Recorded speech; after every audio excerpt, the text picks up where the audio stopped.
দেখছেন পাহাড়ের চূড়ায় আছি আমরা এখন। ওই যে সামনের পাহাড়টা একদম কাছ থেকে দেখা যাচ্ছে। নরমাল জল খাবা? এমনি নরমাল জল খাবা? সাদা পাহাড় অনেক দূর থেকে দেখা গেল, সাদা।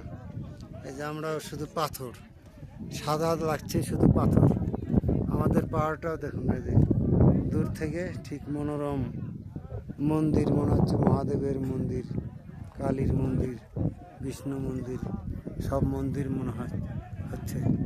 দেখে মনে হবে যে মন্দির, ভগবানের নিদর্শন। কোথায় কিভাবে পাহাড় তৈরি করে রেখেছেন,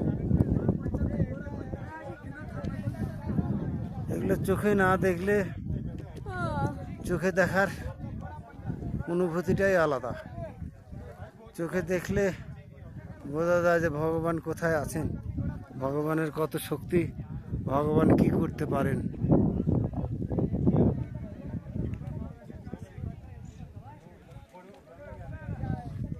সার্ভিস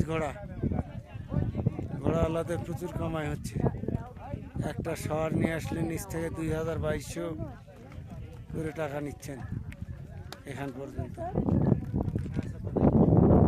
শিশনাথ থেকে বিষ্ণুটপ 2000 টাকা ঘোড়া ভাড়া।